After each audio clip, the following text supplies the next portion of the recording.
He tells his daughter to hold up her thumb and measure the size of the mushroom cloud in front of them. If it's smaller than her thumb, there's still time to run. If it's bigger, all you can do is say your last words right where you stand. Unfortunately, this mushroom cloud is bigger than the girl's thumb.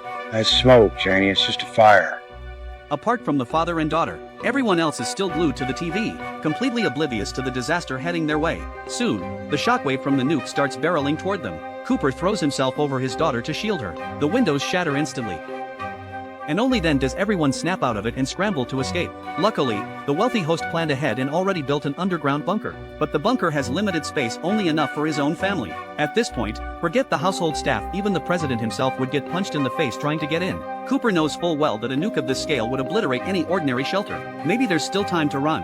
After all, his daughter's thumb is pretty small, so the measurement might not be accurate. He hops on a horse and rides like hell with his daughter, putting as much distance as possible between them and ground zero. But reality is far crueler than hope. The first mushroom cloud has barely risen when a second one shoots up right behind it. Then a third, and then a fourth detonates right over the city observatory. Full-scale nuclear war has broken out. They're running for their lives, for whatever slim chance of survival is left. This day would later be known as Judgment Day. From this point on, human history is split clean in two before the war, and after. The survivors who made it retreated underground into fortified bunkers. Just like that wealthy man, they built a new order beneath the surface. Everyone has a role to play. They've got classrooms for learning, and even a dance studio. But most of the training focuses on survival skills, hand-to-hand combat and marksmanship. Of course, there's entertainment too. This foot-powered movie projector is one of them. They grow their own crops, solving the food problem. Everything seems pretty much the same as before the apocalypse, just underground instead of above it. But beyond these lucky few, most people ended up like Cooper, left behind on the surface with no shelter to hide in. 219 years after the war, over 2 centuries since the nukes fell, the survivors on the surface have found their own way to get by a river. A guard is standing watch. He's just about to grab a bite when he suddenly feels something punch straight through his gut. He looks down and it's a baby's leg. The ones responsible are a crew of bounty hunters, and the weapon that killed him is called a junk jet. It's a product of the post-apocalyptic world, a gun that can fire literally any piece of garbage as a projectile. The three of them have been sent by a mysterious figure to wake someone up, then team up with him to pull off a job with a massive bounty. But here's the strange part, the guy is buried in a graveyard. There's a cross on the grave, and hanging from it are 2 bags of medicine. This stuff helps the human body flush out radiation. The three of them brought along a chicken. The chicken is there to keep them safe. Once everything's set, they start digging. Before long, a coffin is unearthed. All 3 of them are on edge. They know exactly how terrifying whatever's inside that coffin really is. As the lid is pried open, a humanoid figure wearing a cowboy hat comes into view. At first glance, he looks just like a regular person, but something's off. He's a product of the nuclear war, known as a ghoul. Their bodies are rotting and decayed, just like zombies, but their brains are completely unaffected. They still have full human consciousness, and their lifespans far exceed those of normal people. And since their bodies are already decomposed, even bullets can't kill them. This ghoul is none other than Cooper, the same man who fled with his daughter 200 years ago. He was exposed to radiation and turned into a ghoul, eventually becoming a bounty hunter. As for the chicken, it's a test to see if Cooper still has a functioning human mind, because once a ghoul's brain gets corrupted by radiation, they go full zombie. The moment they see anything alive, they lose all control and try to devour it. Cooper slowly approaches the chicken, then gently picks it up. Shoot him. He doesn't seem to have turned, so the leader of the group explains why they're here. He says there's an incredibly lucrative bounty on the table, so big that once it's done, they could all retire on the spot. He wants Cooper in on it, because a big payout means big danger. The job is to capture a fugitive, and the place the fugitive is headed happens to be Cooper's hometown, the very place where the nuclear war started 200 years ago. Hearing this, Cooper slowly crouches down, sets the chicken on the ground, and pulls out his weapon.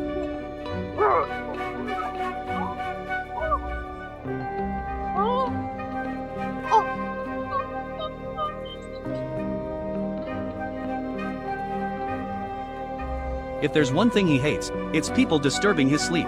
Cooper is carrying way too many secrets. What happened during those 200 years? Why was he buried in a coffin? And what became of the daughter he escaped with all those years ago? Meanwhile, deep underground, a wedding is taking place inside a vault. Lucy's father is the overseer of this vault. To ensure healthy offspring, the vaults arrange marriages with other vaults every 3 years. Lucy passed the screening and earned the right to marry someone from Vault 32. A wedding is the biggest celebration a vault can have, so Lucy's father brought their most precious seeds and machine parts as a dowry. Vault 32, in return, provided a breeder, someone with exceptional genetics, specifically selected to produce the next generation. When Lucy meets her groom, she's pleasantly surprised. He's actually quite handsome. Even her best friend beside her seems a little smitten. Lucky. But something's odd. On his wedding day, the groom isn't wearing a suit, he's still in his work jumpsuit. Lucy doesn't think much of it at first. They use a projector to cast images of the sky and open fields, creating a grand ceremony for the newlyweds. But at the reception dinner, Lucy notices something else that's off. The people from Vault 32 are eating like they haven't seen food in years, wolfing everything down, snatching food from other people's plates, not even using utensils. Everyone's a bit puzzled. Sure, life after the apocalypse isn't as refined as before, but this is downright savage. Still, it's her wedding day, so Lucy brushes it aside and asks a question that's been on her mind. So what's your sperm count?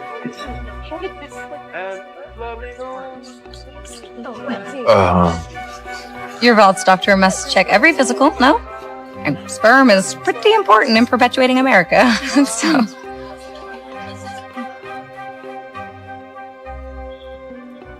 Just then, Lucy's father steps up to give a speech as the host. He starts by congratulating the newlyweds, then shifts gears. Based on years of surface monitoring, he announces, radiation levels are expected to drop to normal soon.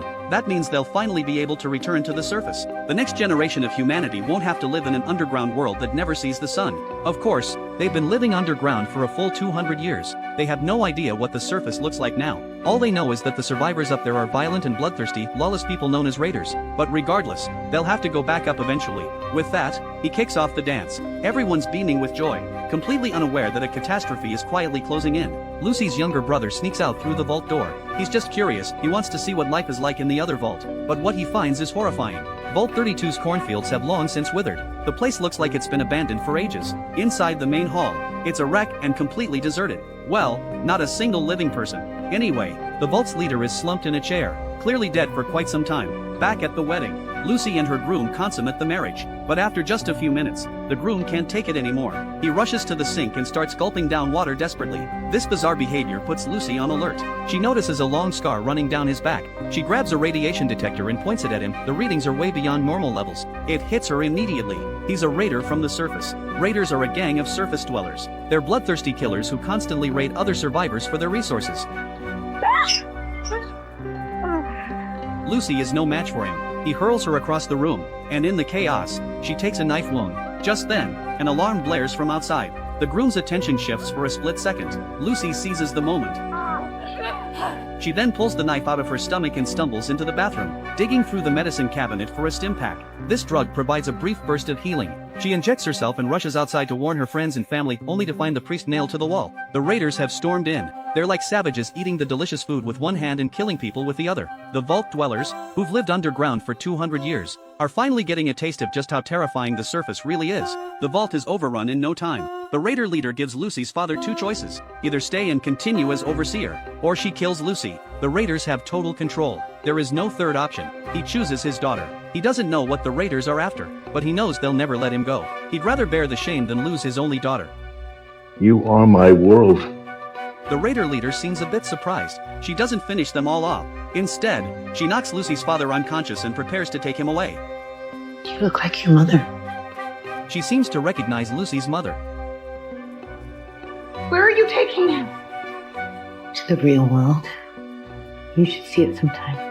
In the end, she lets the remaining survivors go and blows up the entrance to Vault 32. Today's ordeal has taught Lucy just how brutal this world really is. Even if surface radiation drops to safe levels, people who've been sheltered for 200 years wouldn't last a day in the violent wasteland above. Her father's fate is unknown. She wants to organize a rescue team, but most of the survivors are against it. In the end, only Lucy's two brothers are willing to help. While the vault is busy holding meetings to redistribute power, the three of them quietly slip into the elevator and head straight for the top level. According to the lore, there are 122 vaults on Earth, each designed to hold 1,000 people. That means out of billions of people on the planet, only 120,000 made it into a vault. The vast majority were left on the surface. The surface is where the real battlefield of the post-apocalyptic world lies. As the door to the outside world slowly creaks open, blinding sunlight pours through the gap. Two vault dwellers spot her and beg her to come back, but Lucy is consumed by curiosity about the world outside. She's lived underground her entire life and has never seen the real Earth. How do the people up there survive? And she has to find her father. As Vault 33 seals shut behind her, Lucy officially steps into the wasteland. There's not a single plant in sight, just sand, human remains remains, and the charred corpses of people caught in the nuclear blasts, still frozen in whatever position they were in when they died. Although human civilization was obliterated by the bombs, some groups have managed to build something new. At a training compound, Maximus is taking his oath. He's about to become a squire and assistant to a knight, tasked with supporting them on missions. This is Brotherhood of Steel territory. They're one of the most powerful factions on the surface. The Brotherhood has aircraft, soldiers, and a fully structured hierarchy. They see themselves as the guardians of the Wasteland. On his very first day as a squire, Maximus gets an assignment. A doctor has gone rogue. This doctor is carrying classified information, something extremely important. Command orders the knights to hunt the doctor down. With their orders in hand, Maximus and his knights set out. Based on their intel, they arrive at a cave filled with lab equipment. It looks like the doctor was conducting some kind of research here. They're about to leave when a mutated grizzly bear lunges out from the shadows.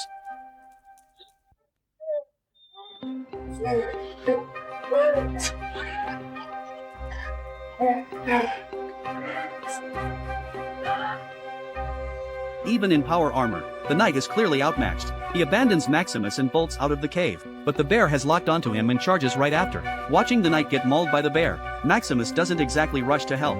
Only when the knight is barely clinging to life does Maximus finally shoot the bear dead. He pulls out a stim pack to treat the knight, but instead of gratitude, the knight blames Maximus and threatens to report him when they get back. Fucker, you know this is all your fault. You know what they do to squires? They don't do their fucking job. They string you up. Hearing that, Maximus doesn't bother arguing. He simply sits down and watches the knight fade away on his own. See, Maximus has always dreamed of becoming a knight, but the selection process is brutally strict. You don't just need combat skills, you need noble bloodline. A nobody like Maximus is destined to be nothing more than a squire. And after actually serving under a knight, Maximus realizes they're not the heroes he imagined.